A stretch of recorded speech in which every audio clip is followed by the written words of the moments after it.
Hello, everyone, and welcome to a wonderful new episode of the StudioMEcast. Today, I have another special guest with us. This is Kathleen Regan. Kathleen Regan is an actor. She's also a writer-producer of a feature that we might be talking about. As you can see, she's sporting her SAG-AFTRA Strong Strike shirt. So for those of you in the future who may be looking back, yes, this is one of those episodes that was made during that time. But let's take it away properly. And Kathleen, thank you so much for joining me today. Thanks for asking me. I appreciate it. Absolutely. You're in town right now, Pittsburgh, to screen your feature for the cast and crew screening this weekend. I'm very excited. Very excited you're coming. I got to hang out. Yeah, absolutely. I ran sound for one day. Yep. I think it was like 3 different scenes. So thankful. Yes. I was happy to step in, and I forget if I did anything else because it's been any feature. It's been a long journey, So first off, let me just congratulate you for getting that first feature in there. Yeah. You and Simon. I don't know what I was thinking. Well, there's a lot of stuff that you might think, what was I thinking? Because you're back in town for Pittsburgh from New York City, and you made the move out to New York City to pursue acting out there in the Big Apple. And I just want to learn more a bit about how that's been, because I knew you before you moved out there, and I've kind of gotten bits of it. But now that you're where you are now, would you do it again? Yeah. So one thing people don't know about me is I lived there for 17 years before I came to Pittsburgh. So I went to acting school in New York right out of college. Tried a little bit there, and I realized at that point, with my curvy figure, they weren't casting me like in high school. They would cast me as a 50-year-old. Well, when I'm 21, they're not casting me. They have 50-year-olds that can play that. So I quickly learned that it wasn't working in New York, but I went the corporate route, decided to save my money, stock it away, do all that good stuff.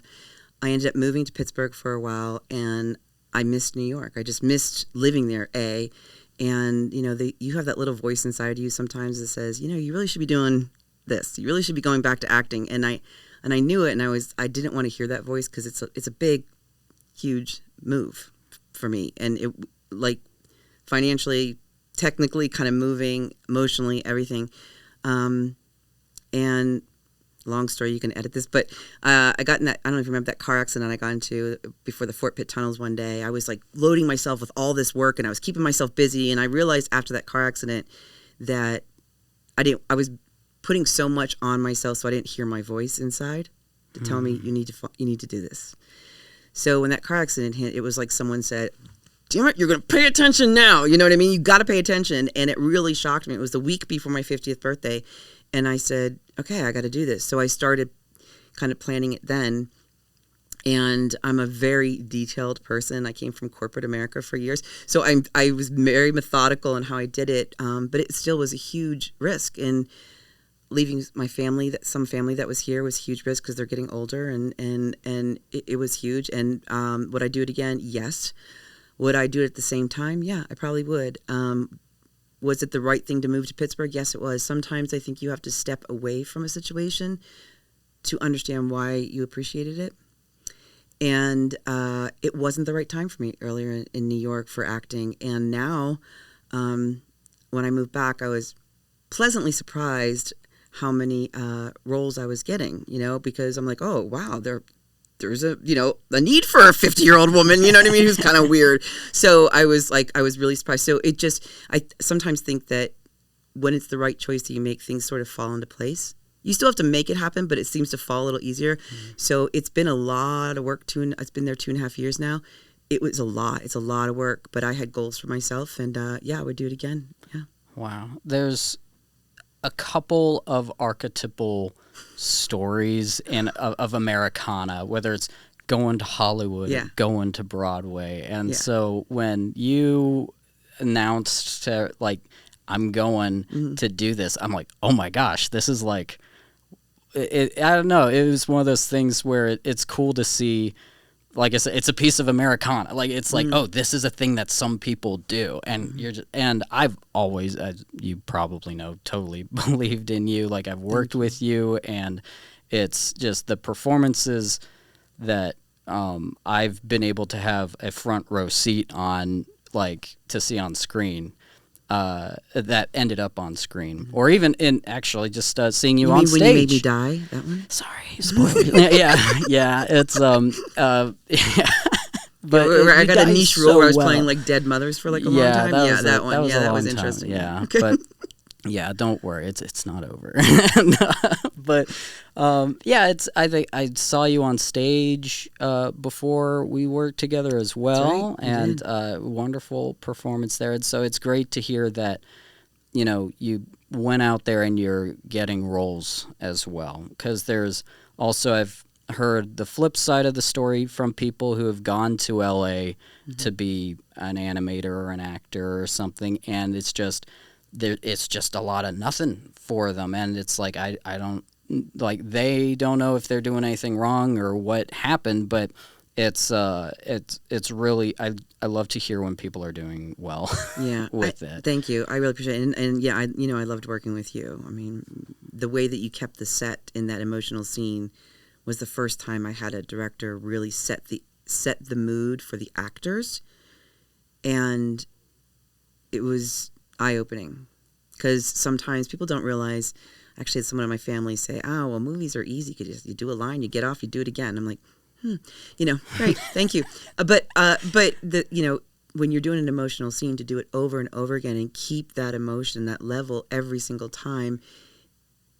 If you say cut and everyone's getting a soda, or pop, then it's hard for an actor. But you kept that kind of, and it was refreshing. So I thank you for that. Well, thank you. It's moments like that which are part of what makes the experience so meaningful to me, and also working with talent like you who will be a part of that kind of thing, because some actors might not even be on the channel to realize like, oh, this is kind of happening for you here, like and some actors have different methods where like they need to be loose between takes. Exactly. It's there, and it's tricky when you have one actor who's like that and a different actor, and you're trying to, how do I run the set today? I can imagine. Oh, well. So that's where casting comes in, I guess. Yeah, I learned that on our feature. But, yeah, I mean, New York, it's interesting. I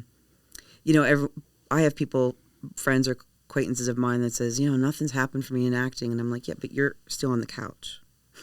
You know what I mean? There is a lot of luck involved, but there is a lot of preparation. It's a lot of preparation. So, it's, I was doing, when I first got there, I was doing all non-union to get experience, to get networking in New York, right? You have to network because that's how it is everywhere. And I had my certain goals. I'm going to network. I'm going to do as many non-unions as I can. I'm going to meet people. I'm going to get a new reel, and I'm going to get SAG eligibility, which is your first level of SAG, within 1 year. That was and as soon as I get SAG, I'm getting a manager or an agent right away. Like 1 year. I gave myself 1 year to do that. And I must have did five or six self-tapes a week. And I was working a full-time job still. I took my job from there for the first year. And again, a part of that 1 year goal was also when I get SAG and I get a manager, I quit my job, which is a huge leap. Yeah, absolutely. So, I was busy doing, non-union films and, running out to the set there and, going out here and, late nights and, constantly studying lines. And like, and when you do self-tapes, people think it's easy. It's like they expect you to be off book. And with non-union, they'll give you 5 pages of dialogue. And they'd be like, can I get that in 48 hours? And, and you got to pay your dues, right? After a while, you kind of realize like where your boundaries are. Like, hey, I'm not going to do that. Like, I'm not going to do one. Once I got stranded in Long Island and the shoot went long, the train was not running at that point back to Manhattan. And they were like, yeah, sorry. I had to pay $140 Uber to get home. So I'm like, okay, note to self. If it's past 10 o'clock at night, you drive me home or you give me a car. Like if I'm outside the city, like that's, okay, now it's a new boundary, and I had to like kind of figure those out. I had to figure out self-tape and all that kind of stuff. But, I'm very goal-oriented and that's just how I am. And I'm very lucky that the time just seems to be right now for the last, could change tomorrow, could change right now. It seemed to be the right time for me to move to New York, so. Absolutely. Yeah, I think people, maybe this is just because of the people I spend most of my time with, but I feel like because of, I don't know, maybe podcasts or social media in general, behind the scenes, more and more people, I think, are starting to get an understanding of the preparation that goes into acting. Not even necessarily what that means, but that there's a lot of it. I think, and because that can go on for months, and in fact, a lot of things that I see where someone will say, oh, this actor, locked themselves in a room for a month to prepare the role. I'm like, I think almost every actor I know would do that or does do that if they have the means to do it. Yeah. It's like 100%. That's acting. Yeah, it's like 100%. And putting the time and work in. Just because something looks easy, it's like, no. Yeah, I think it's a lot of acting technique. You have to know. I don't ever think you should stop learning. And if this is my craft, which this is, I am always taking classes or learning. So early on, I live in Harlem, West Harlem, and I'm near Columbia University. Early on, I auditioned they have an actor database for the master directing program. So masters in directing film, and masters in directing theater. And they audition actors. And if they like you, they put you in this database, and they'll call you and be like, okay, I need an actor for this film. I need an actor for Class. I need an actor for this. And I was doing, like, every week something in class. Getting notes from these, like, amazing professors, right? And that was my class. So I was learning from these directors. Different directors have different styles, learning from different actors I was working with, some undergrad students. NYU does a program with Columbia that they work together to put on shows. So you'll get the, costumist and lighting person from NYU to work with Columbia, and I was working on those things. And it's quick turnaround. It's a master class. Like, I was thrilled, and it's 3 blocks from my house. So, and then some of the professors, they would thank me. Thank you so much. I said, are you kidding me? I'm not paying $85,000 for this. Like, yeah. I'm getting this for free. What an amazing resource. Oh my God. Yeah. I can't even imagine. Like, wow. Yeah. It was. I mean, again, I just saw it on Backstage. Again, you have to. I have a routine. Like, there's Backstage for actors, and there's Actors Access. Those are the two, right? To get roles. That's it. And I still have this routine even through the strike. Okay, my sister even laughed at me one time. I'm always up by 7:30. Doesn't matter. Always up by 7:30. Get my coffee. I gotta have coffee, and I go through the trades. Right. I go through IMDb Pro. I go through Variety. I go through Hollywood Reporter. I go through what's going on, what's happening.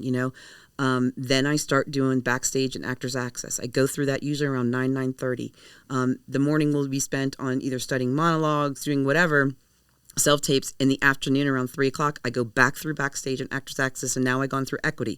So I go in all 3 of those at least twice a day, and look for stuff. Because, it scrolls up. You may miss it if you haven't been on it for 2 days. You may miss it. It was 3 days ago. Mm-hmm. It's like text, my mom doesn't realize. Scroll up, I text you 3 days ago.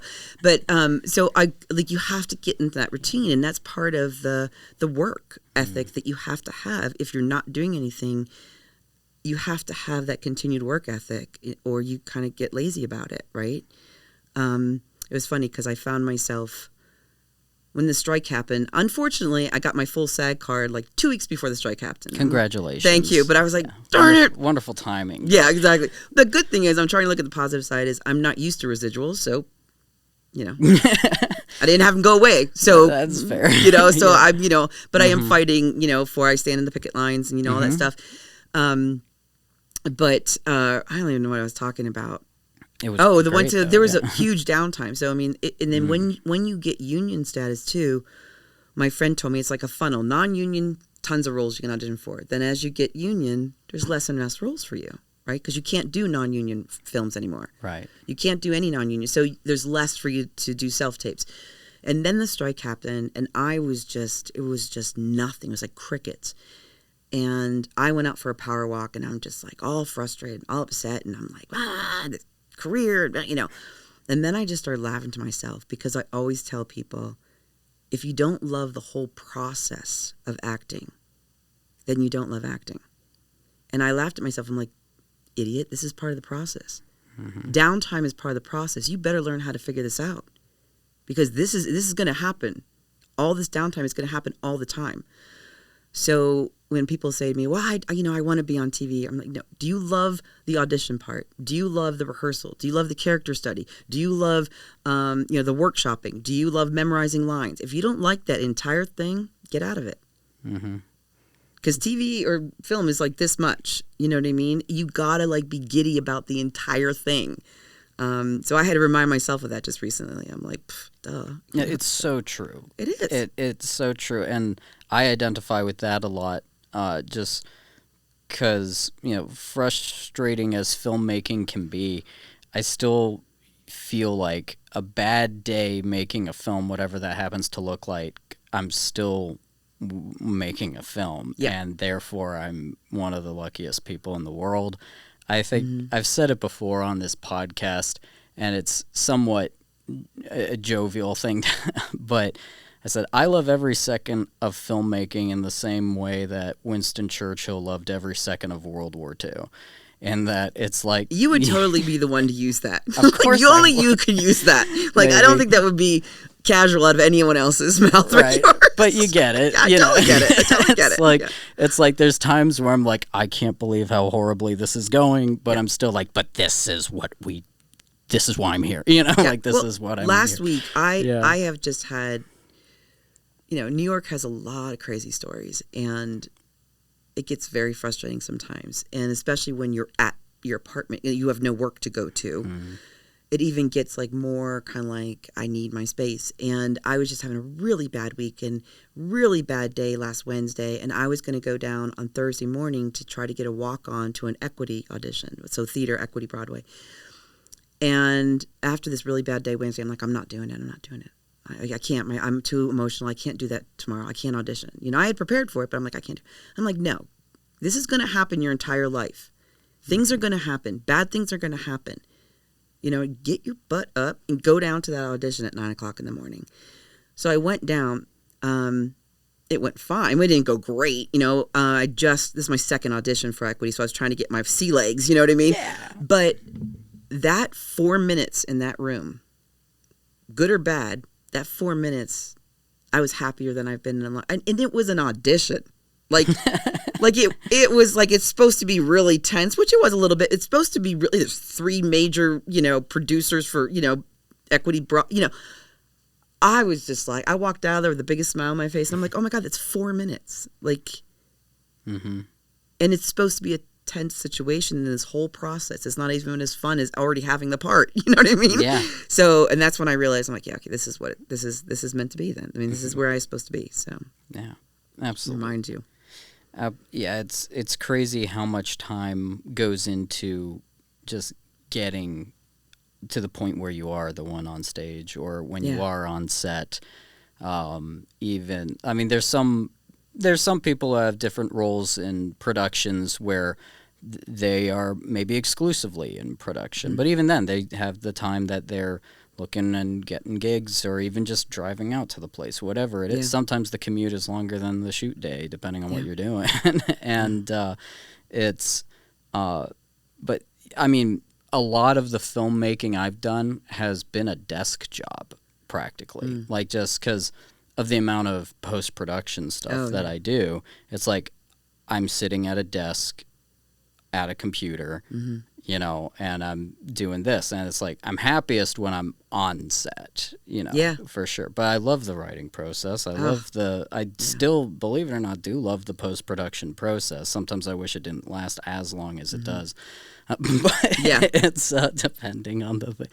But but then, sometimes it all gets down to, and then you're going to have your screening, which is this weekend. So once again, so exciting. Thank you. I went to our screenplay. We entered it in about, the screenplay itself entered, I think, maybe 12 festivals.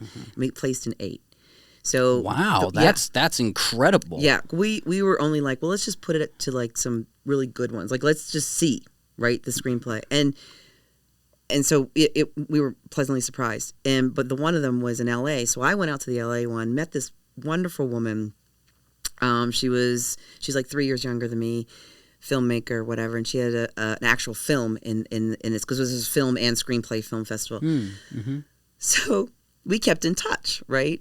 And to talk business. So after we finished shooting our film Godless Children, I was like, I don't know what I was thinking. I'm like, oh my God. I said, I had such an ego going into that thinking, oh, I've managed big projects before. I can do a film, right? Like, I said, what the hell was I thinking? You can swear on this podcast. Okay, can? If you want okay, to, yeah. Good.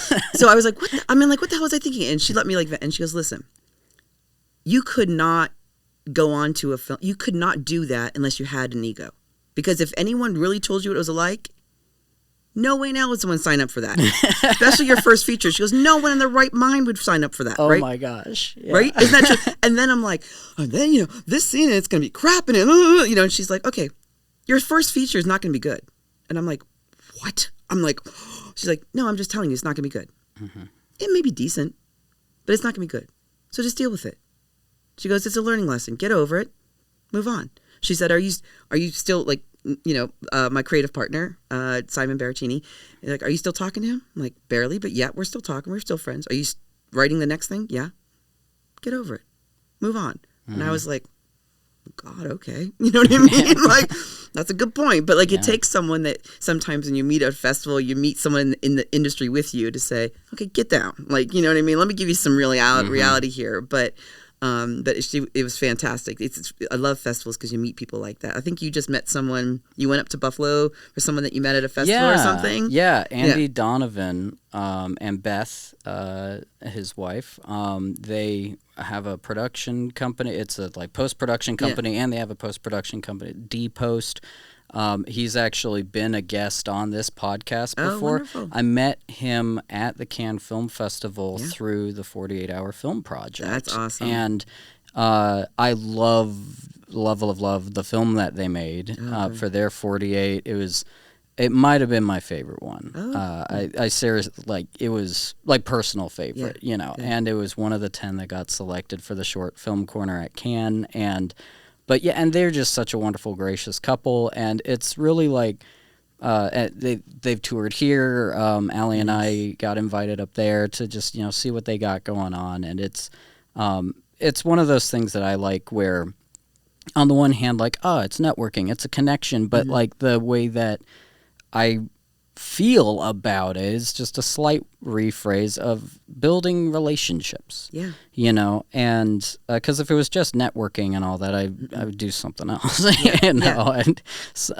But it's really great to meet people that you can really learn from, who are like, just because it's this craft, like you said, you always are working on it. It's like there's never a point at which you can't get where you can't be a better musician, right? Or a better sculptor. Like, there's always more in this, just like with acting, cinema, theater. Absolutely. And it's like, that's, I think, a worthwhile pursuit in life, is to know that you're never going to get to the end of it. It's like, and I also, I'm going to criticize my own generation here. Sometimes they think that they can't learn from someone that's younger. Well, I don't have experience, And like, you have to be open to learning from all things, all people. You never know when you're going to learn something new, right? It may surprise you who you learn it from. Yeah. And you have to be open to that, and you have to be, gracious enough to say, I don't know that. Teach me. I don't know, and I don't care, who that person is, whatever. But going back to is like, this industry, especially where we all are in this level, is so difficult. Like, we have to continue to boost people up.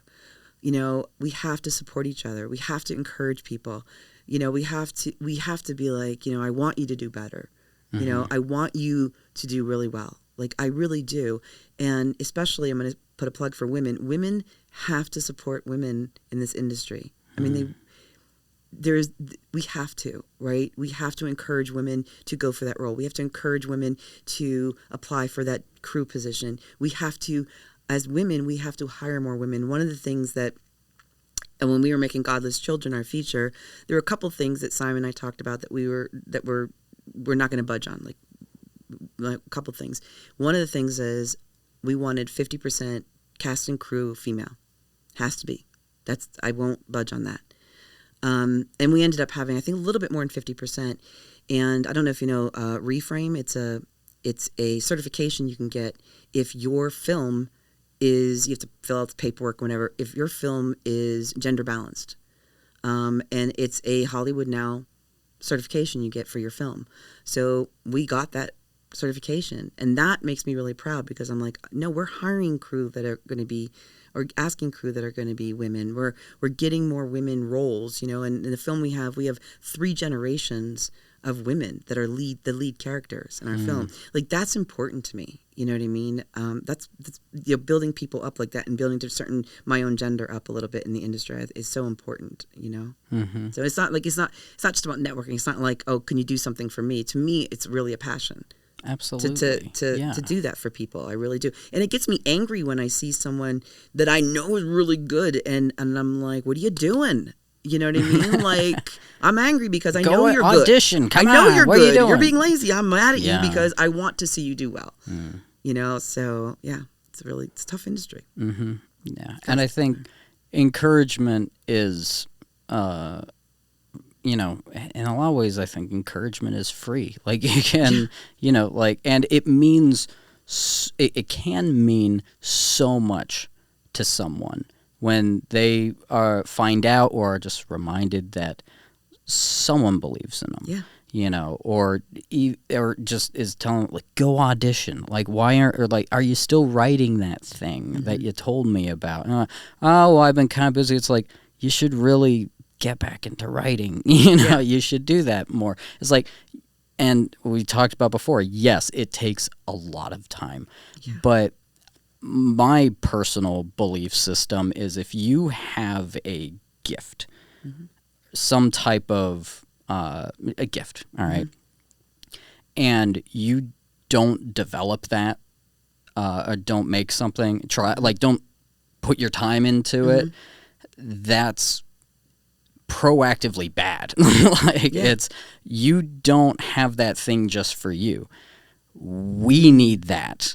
Like, you have something, and it's like, yes, it's your gift, and also it's like, if you're a good writer, okay, you should be writing. It's like, if you have a great voice and you're a singer, you should be doing something with that. That doesn't mean you gotta. You think it's a disservice to other people that you're not using your talents? I think it's a disservice to, like, the entire world, like, the metaphysical fabric of the universe. It's like, it's like, I go all the way down with it. Wow. It's like, now that doesn't, in my mind, that doesn't mean like, oh, well, you got to make money off of it, or you got to be rich or famous or whatever. It's like, it can be as simple as, like, if you're really good at telling stories, then maybe, you know, make that extra however many minutes it is to tell your kid a story before bed. You know, I don't like using parenting examples. Everyone can parent the way they want.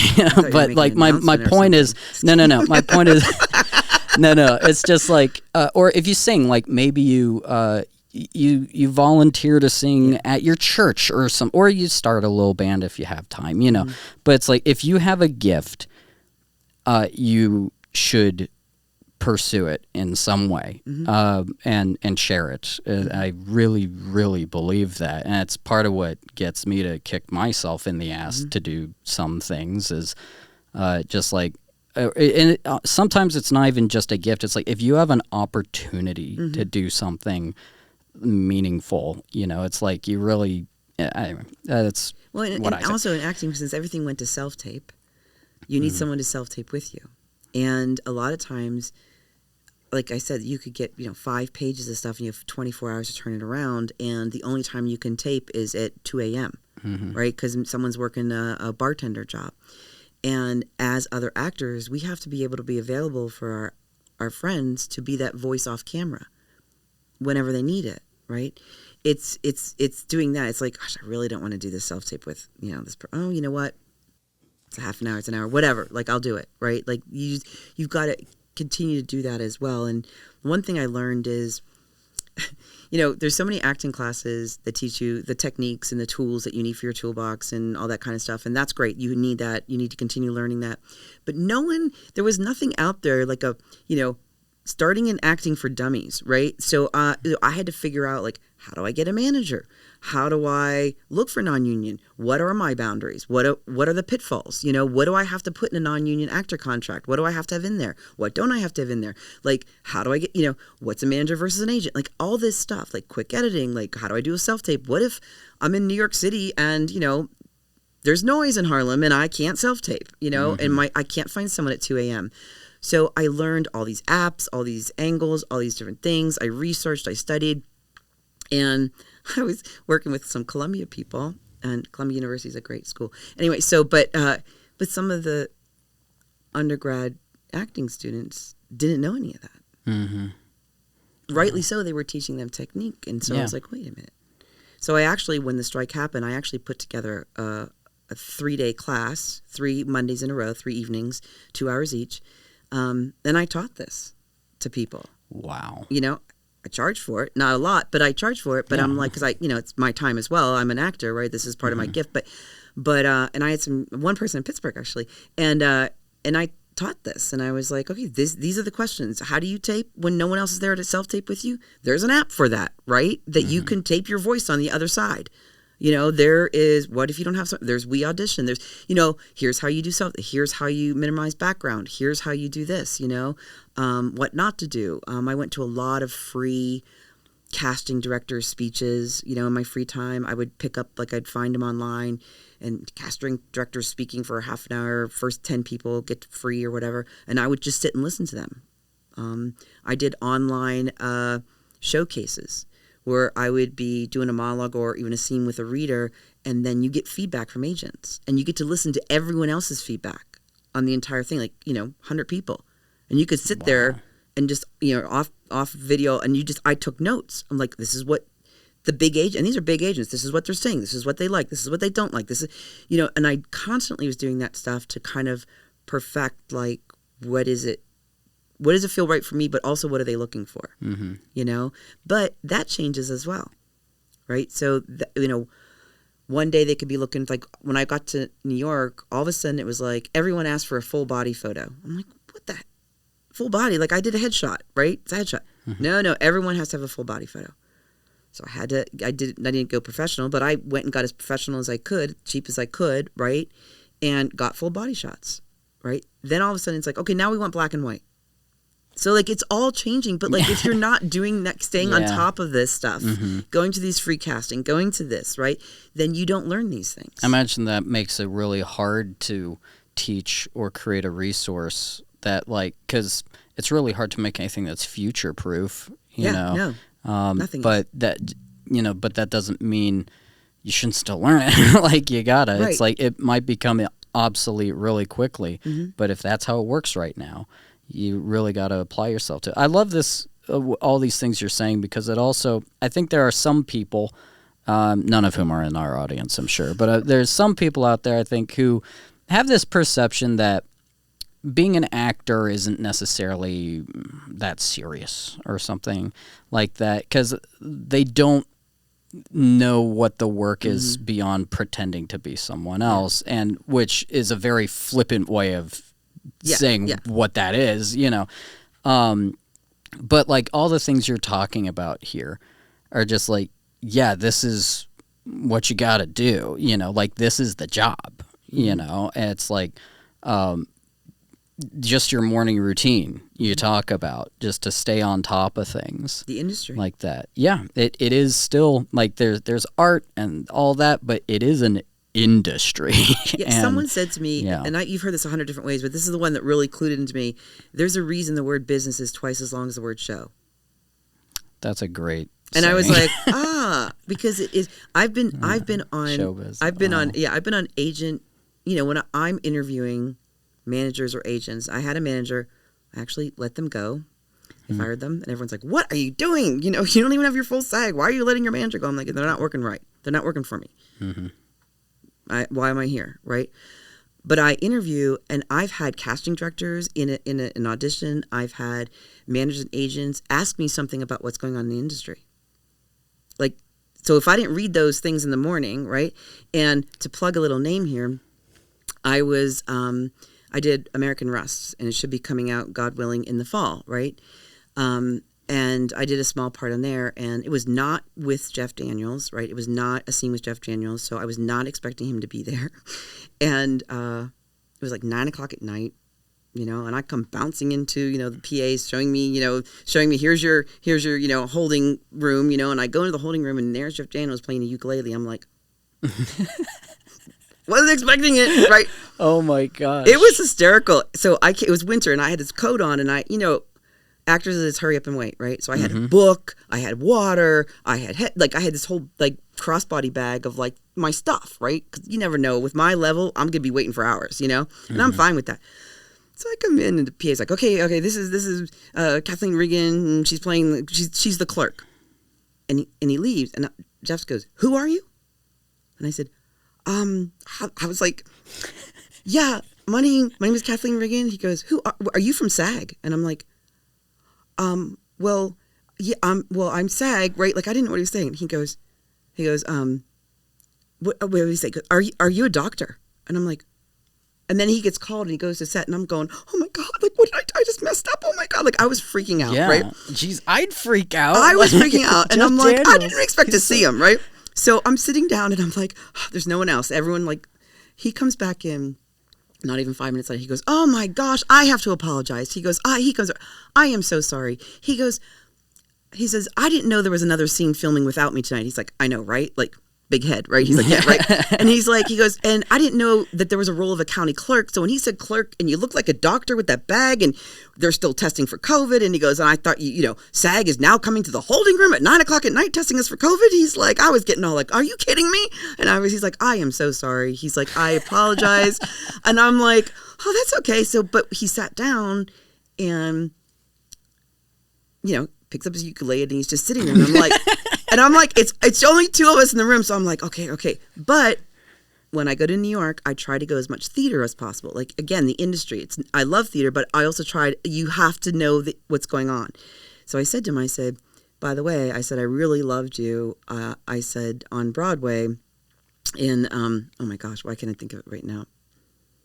Atticus Finch, To Kill a Mockingbird. I said, I loved you in To Kill a Mockingbird. And he goes, oh, when did you see that? And I said, 2021. He goes, oh, we launched into about a 20-minute conversation about how his role as Atticus Finch changed from pre-COVID to after COVID and after Black Lives Matter.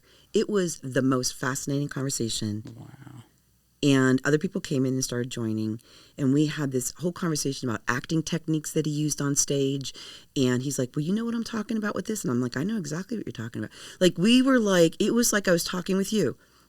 But again, and I bring this up to say, if I hadn't gone to the theater to see that I would not have this conversation. Mm-hmm. You have to constantly know and see things and learn what's going on, go see movies, go to theater, because you never know when someone's going to either ask you a question, or you will have an opportunity to be just like I did. Wow. If I didn't see anything, I'd be he'd still be playing the ukulele, and I would still be frozen like a doctor with my bag. You know what I mean? My goodness. But it was one of the most amazing. I didn't even care if I won. They could cut me from the whole American Rust. It doesn't bother me at all. I'm good. You got your experience. I got my lesson. It was amazing. It's so nice to hear stories about people that you admire where they end up being cool.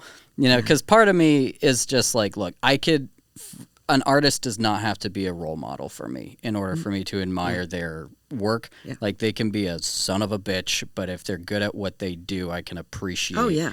And I don't, in a lot of ways, I don't even always separate the artist from the art or what. I'm no. You don't have to be a quotes good person in order to make something that positively affects me.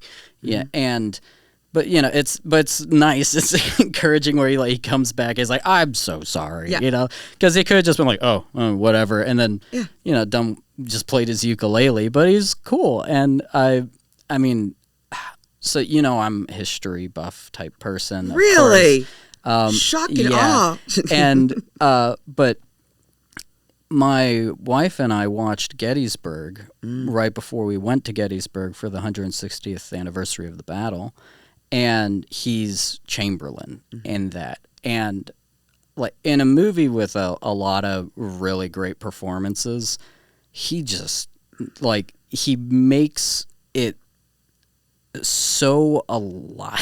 Yeah. Like he just my wife, when we were watching his scenes, like when she was just like, oh man, what's this guy gonna do? And like it's really hard sometimes for audiences to even to connect with historical films sometimes. But he like just cuts all the way through that with his performance as Chamberlain. And just I just like, I mean, I can't think of a role that I've seen him in that I didn't think was incredible and awesome, but that's one that I'm like, whether you're into learning about history or not, like you'll get it when you see him doing that. And it's so great to hear that story. Yeah, and the too. one thing I taught in my little class that I did is I did my first SAG role was this blink you're going to miss it part on A Man Called Otto. And that was my first SAG credit. And I knew, because of the role I had, I knew I was going to be with Tom Hanks all day. So I was like, I don't want to be those people and being like, I like doing big, you know, like I don't want to be, right? Or, you know, Mr. Rogers kind of thing. So you have to do your homework, right? I knew I was going to be standing there probably next to him for many hours. So I started researching things that are going on in his life, like some little bit of history, like when could it come up in, you know? And we had some great conversations. Like I was like, hey, isn't your wife dropping an album soon? He's like, oh my gosh, yes, you know. And we talked about that and how she wrote the music. And then another point we were talking about something, and I was like, aren't you going to be a grandfather? Oh my gosh, yes, I am. You know? But like that's the kind of stuff that you know, he may never remember, but you have to do your homework, right? Or else I'd be standing next to Tom going, you're really good at Mr. Rogers. Yeah. You know what I mean? Like, and I don't want to be that person. I love Saving Private Ryan. Right. Like, you know, I don't want to be one of those people that would gives him the same. I want to have a dialogue with him. Yeah. You know, but that's part of, again, you have to do your homework. It's, you know, just to be prepared if that comes up in conversation, you know. But another good story about people helping people that are more famous, right? And Pittsburgh people helping as well. Let me tell you this one. So Jill Wadsworth, you know, she's my acting teacher. Love her to the day I die. She's amazing. I mean, amazing woman. Incredible teacher. She has several level of classes. And I was in one class, and there was a gentleman that was in her intermediate class. And knew of him. We saw each other's work. You know, we weren't best friends or anything like that. I moved to New York. He decides to move to New York. And I'm not going to say his name because I haven't asked him about this yet. But he moves to New York, and I said, hey, heard you moved. Here's my phone number, ever need it. You know, just we're Pittsburgh, you know. So I'm sitting at home in February, and I get a text from him. He's like, listen, he was a PA. He's a PA on Law & Order. He's like, listen, I have a Zoom table read in a half an hour. The person playing the judge just dropped out. Could you get on a Zoom in a half an hour? So I'm thinking, oh, okay, it's probably a bunch of other actors like me. You know, it's a paid gig. Yeah, sure. Pay me for half an hour work, 45 minutes work. Yeah, sure. So I get the script, you know, I highlight, do a quick, you know, Jill taught me how to quickly assess a script and how to quickly add emotion or whatever. Yeah. Get on the Zoom call. And again, I don't know anything, right? I don't know anything about this. Get on the Zoom call, and there's all the stars of Law & Order. And I'm like a geek, right? Like, I'm like, oh my goodness, I want to know. And Cameron Manheim on the original Law & Order reboot, I have always admired her. She's a plus-size actor.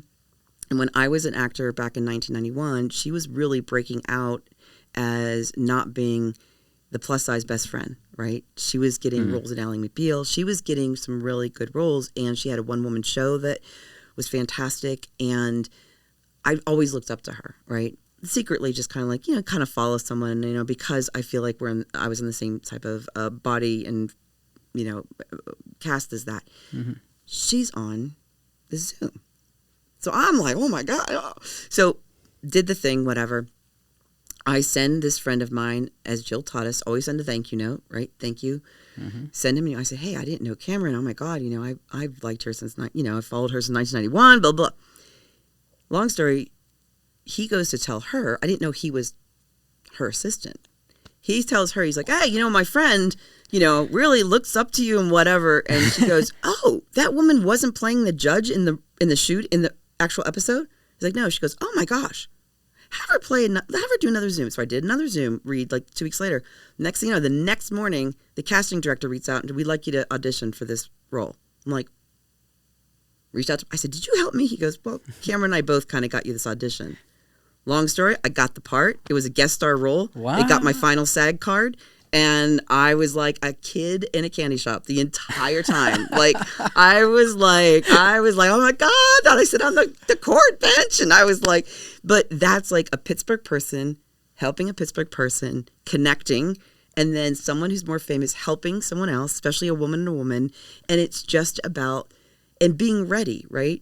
If I wasn't ready, Jill didn't teach me how to quickly assess something like that, and I didn't learn how to do, I wouldn't have been ready. But it's all those things that come together that, like, when you are prepared and the luck happens, right, and other people are generous, like, good things can happen, So I've been very lucky. I mean, I think that's just so much like the theme of this conversation is sort of when people say, oh, you got to be in the right place at the right time to meet the right person. It's like, but you got to be the right person for them to meet too. Yeah.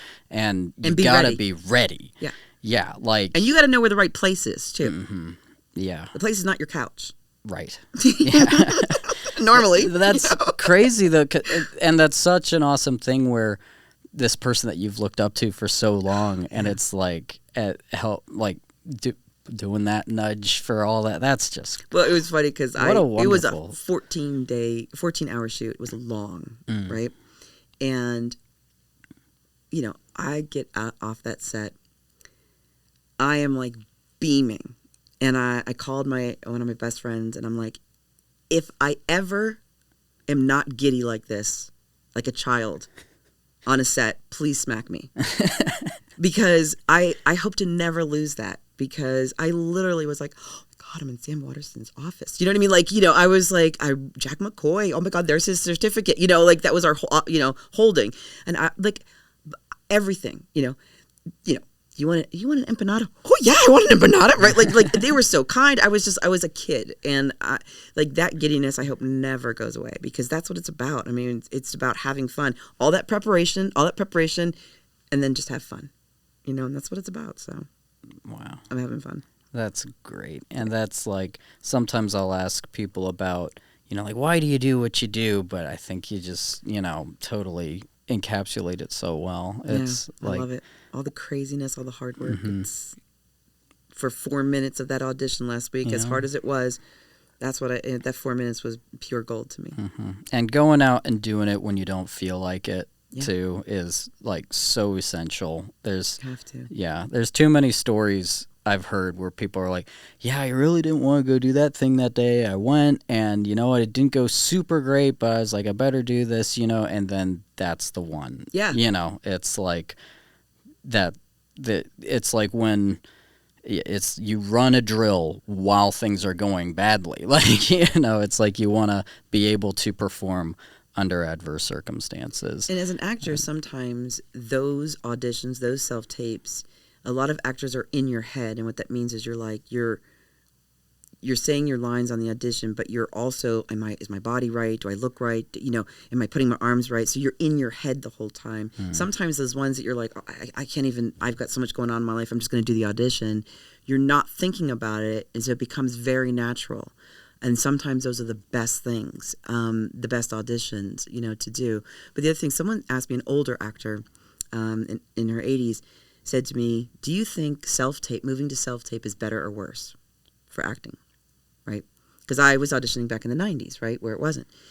And I said, I think it's a little bit of both. One is it allows you to do more auditions, right?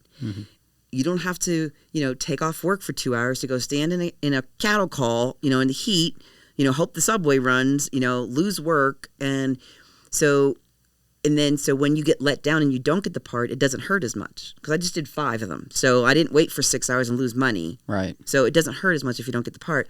But then it's also a laziness to it. I could just do that later. I'm in my apartment. I'm going to film it, and there's a sense of laziness. So when an audition comes that you have to leave your house, it's like, I won't do that one. Right.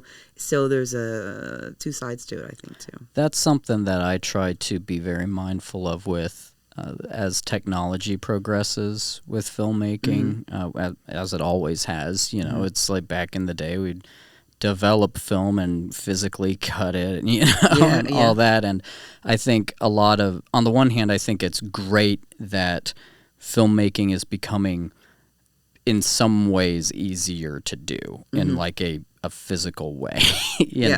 I think that's great, because if technology wasn't where it's at now, I would not have nearly the same opportunities that I do. Oh, yeah.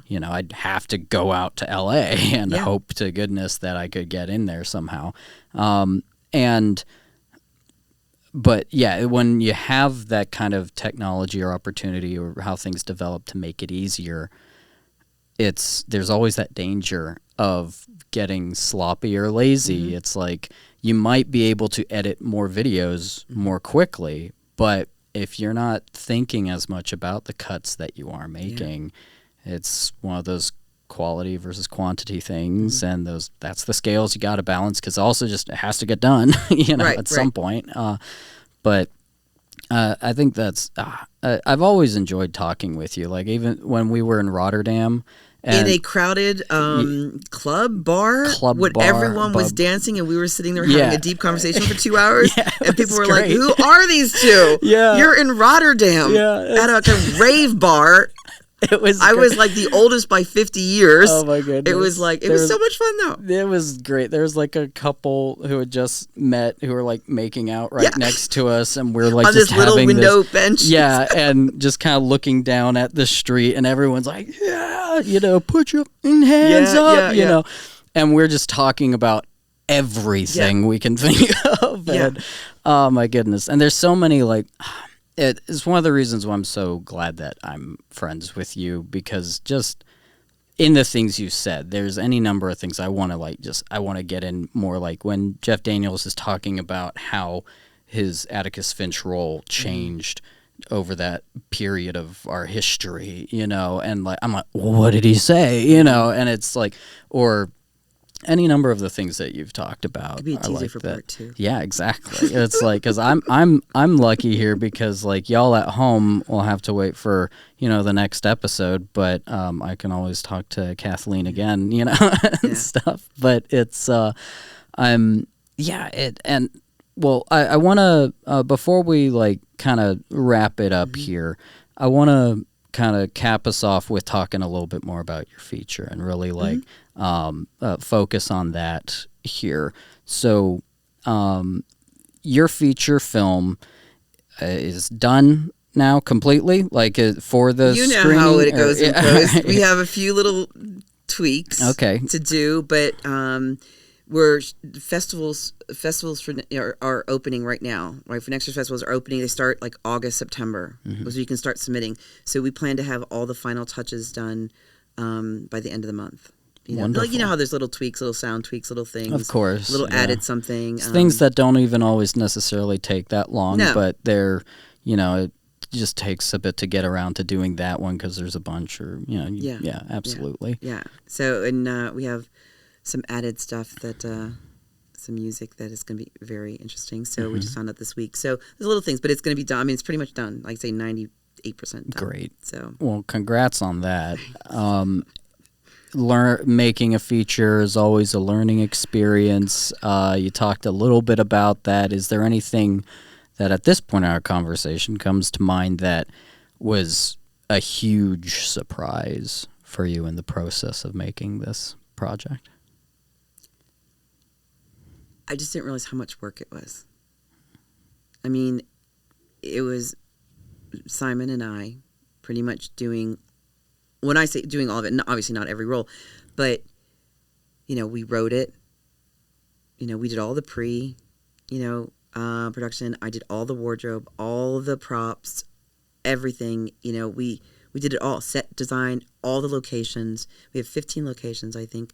So, we, get insurance to get the vendor. I just didn't realize how much work. And then I thought, oh, I'm so prepared with all this stuff. So when it comes time to shoot, I'll be easy. No, not at all.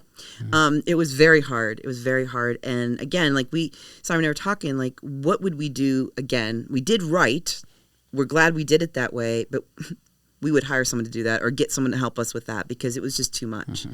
It was too much. It was too much of a strain emotionally on both of us. We weren't prepared for how big it was. Or he maybe was for some part of it because he's done, a lot of short films, but I was not prepared for that. I was not prepared for all that. I don't know if it was Quentin Tarantino or someone, one of those, I follow all those people, that said the best film school you can go to is make a feature film. Mm-hmm. And so it was very hard. But one thing I learned I loved, which I was shocked. I was really worried about post. Like, I was the lead actor as well. And it's a lot of the emotional part is a lot of my emotional story, my own vulnerable story. So I was afraid I wouldn't be able to separate myself to really to help with the editing and things like that. And Simon gave me these behind the scenes kind of for Lord of the Rings, mm-hmm. which he showed me, and like how to kind of separate yourself, like it was so good to help me kind of step back, look at it objectively, and like, as writers, you're like, oh, but I really like that, and you're like, well, you can't be married to that. You have to look at it. Does it flow? Does the pacing work? Does it, that kind of stuff. And I really loved that. Like, we flipped entire scenes. Mm-hmm. We added a couple little non-verbal like scenes of my character because I'm like, okay, that doesn't work, right? I had a dear friend of mine that I had to have a sit down talk and be like, we cut you from the film. Wonderful, but the pacing didn't work. We didn't need it. The way it was shot, we didn't need that character. You know what I mean? It was a quick thing. So, but like, I actually loved the editing part. I was surprised I liked that. You know what I mean? That's one of the things that I've heard a lot from not even just people that I personally know, but like just other interviews I've watched where people talk about, I really, really like editing. Yeah. Like when they do it for the first time, they're like, oh man, it's the experience you had. And Simon is also, of course, a really very good editor. So to clarify, award-winning. I wasn't doing the technical editing. I was doing the, like, no, we should flip here. This needs to be cut here. That scene should be cut. Mm-hmm. Cut to this, then go pick it back up here, like that kind of stuff to get the pacing, to get the story tighter. Mm-hmm. There was one scene where I objectively could not look at myself in the scene. It was too emotional. And I said to Adam, who is our DP, and I said, you guys, you and Simon, I can't objectively look at the scene. It's too close to emotionally for me. Right. So that scene, you guys are going to have to edit and figure it out because I can't do it. But you've watched it now. Oh yeah, I've watched it. Cool. I watched it on a Saturday. All right. Yes. Cool. Yes. Oh man. Oh, that's so exciting. And now just to clarify, I guess I'm kind of going backwards here. So you and Simon wrote the screenplay. We co-wrote it. All right. You co-produced. Yep. You're the lead actress. Mm-hmm. He directed. And so Adam's also a producer. Oh, I'm not sure I knew that. Yeah, Oh. Adam's a producer. He's the third producer and the DP. Yep. I didn't realize he was a. Oh, that's wonderful. Yeah. Oh, wonderful. Congratulations, Adam. There's three good. of us. Yeah. Wonderful. Was he a producer at the outset, or did? Oh, wow, fantastic. Yeah. Excellent. That's how we structured it. Wow, I had no idea. Yeah. Yeah. Really cool. So, what was it?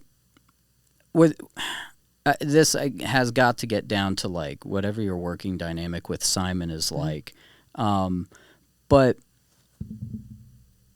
You both write the same screenplay together. Like that's its own process. Like writing with another person, but then taking direction from another person while you're acting, and you both wrote the screenplay. Mm-hmm. Were there any unique aspects to that experience for you? Well, the one thing is too, it didn't always work this way because it's very hard when we're on set, he's like filming other people, right? He's doing that part of the scene, and I'm doing all the wardrobe behind the scene. And then it's like, okay, now you have to come on. We tried to say to him, okay, when I know my scene's coming up, I would go up to him and be like, or Lauren was our first AD, I would say, okay, I'm going into actor mode now. So I would stop the wardrobe, props, whatever I needed to do on that stuff, and I'd be like, okay, I need to go into actor mode. I need to just stop that. But it's always, as an actor, it doesn't matter if I wrote it or not, he's the director. When I step in front of that camera, he's the director. I take direction from him. there was one time where I'm like, hey, I have a suggestion, because we couldn't figure out this thing. And I said, okay, I have a suggestion, because I know the writing, I knew the script. I'm like, could she do, okay, that's great. But I've always said to him, like, when I step in front of that camera, you're the director and I'm your actor. Mm-hmm. That's it. You're the final word. Mm-hmm. So I respect that, you know? And we try to, you know, give me time to prepare for my scenes as much as possible. Probably could have done that a little bit better. But yeah, I have no problem taking direction from him. I think he's a fantastic, as you know, he's a fantastic director. And he knows these characters. He knows the script because he helped write it. We wrote it together. So I totally trusted him. You have to trust your director too, right? As an actor, you have to totally trust your director. Yeah. Be able to say, I'm in your hands. Mm-hmm. And I remember there's this one scene I did, and when I memorized the lines and I did my own kind of, you know, character work for this scene, I thought of it a certain way. My character was a certain way. We're there on camera doing this in this really small space, and did a first take, and Simon gave me a direction to kind of like really change.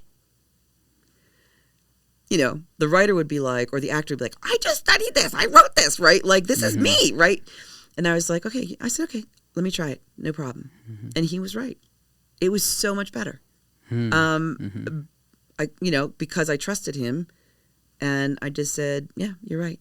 Okay, I'll try it.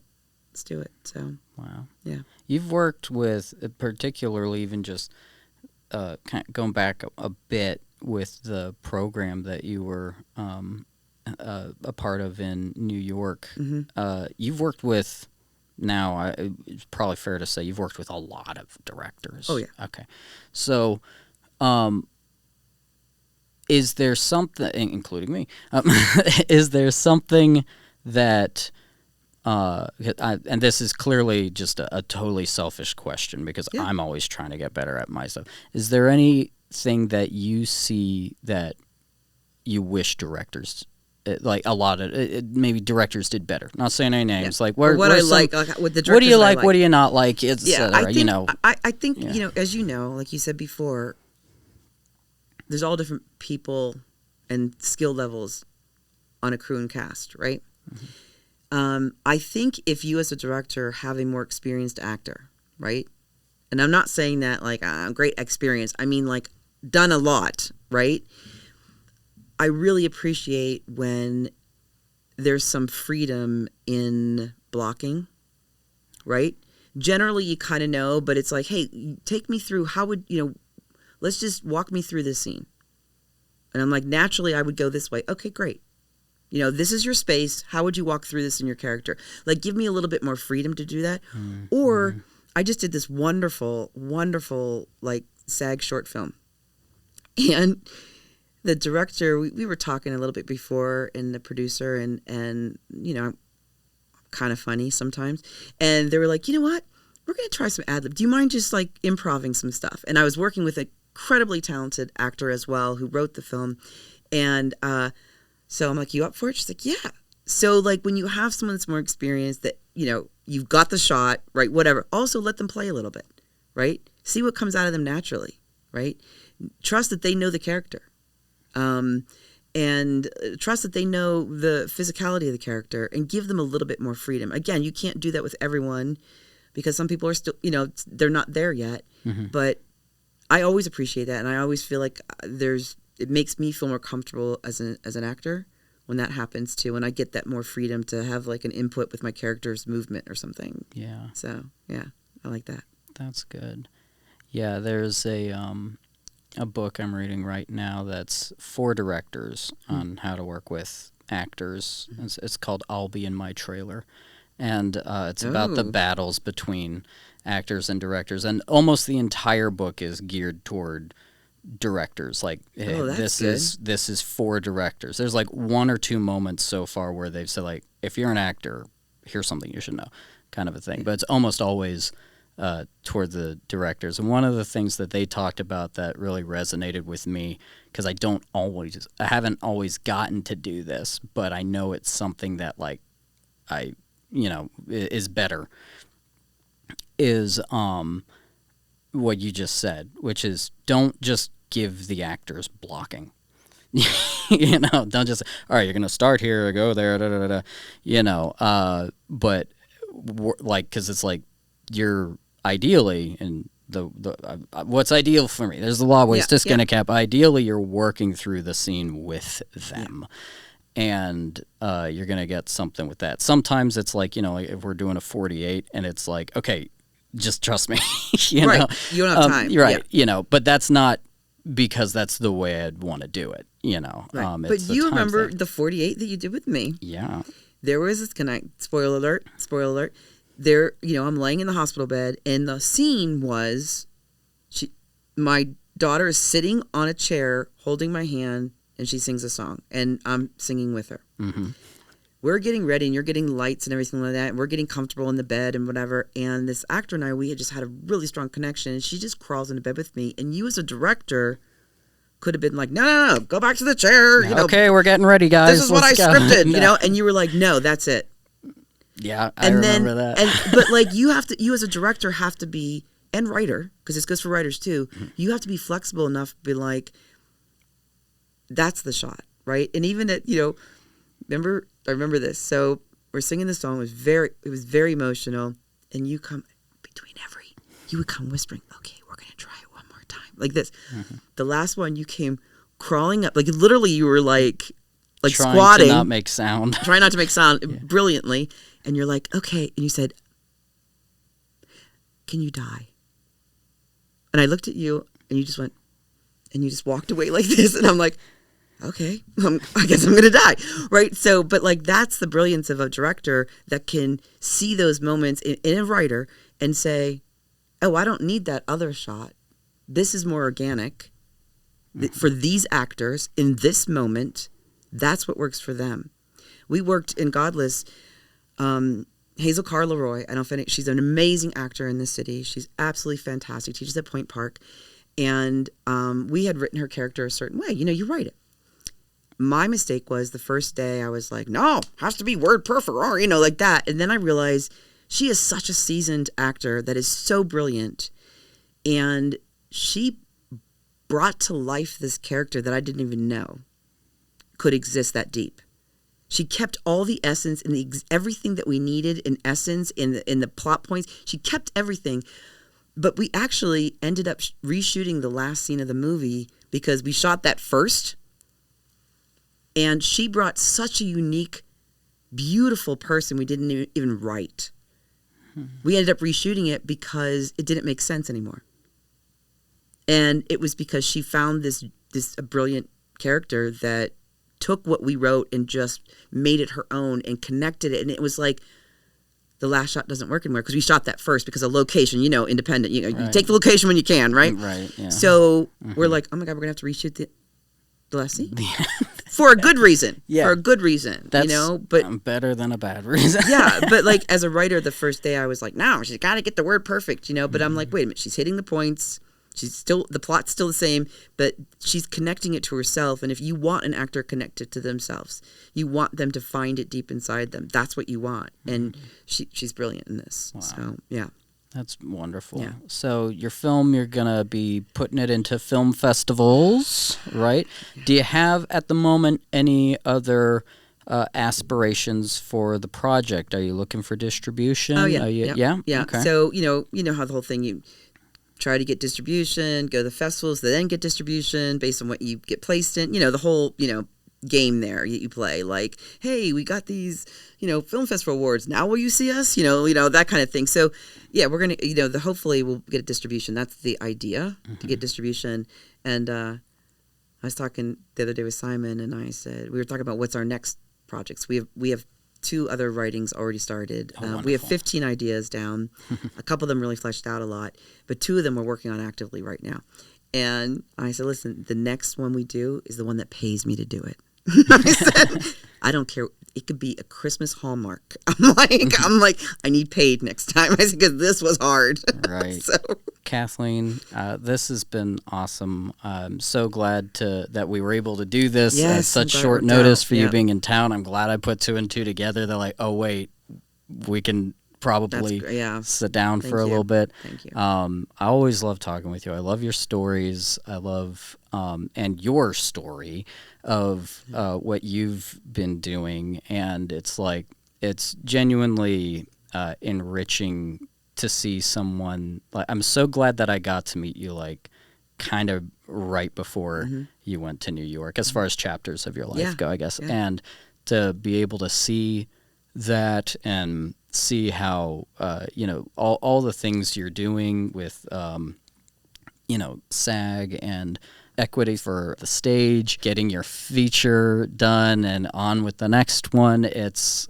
so it genuinely is inspiring to me, and I feel very lucky and privileged to know you, and it's I just thank you very much for your time. I'm looking forward to seeing the film this weekend. I look forward to seeing you see the film. Yay. So I'll be in the back, gripping the chair and trying not to throw up. So there you go. But all right. Well, thanks a lot. Thank you. I appreciate it. Absolutely. Anytime. And if you have another thing that you want to promote at some point and you're in town and I haven't realized, you're here, just get on the podcast. Totally. Right, yes, cool. absolutely. Love doing Thanks. it. All right. Well, thank you, everyone, for joining us for another wonderful episode. We'll be here again soon, and if that isn't soon enough for you, you can always go back and watch an older episode and pretend that you're right there with us. All right, so have a good one, everyone. Bye-bye. Hey, I hope you enjoyed that episode. If you want to start your own podcast, why wait? Reach out to us at StudioME.me, and I hope you hear me again soon.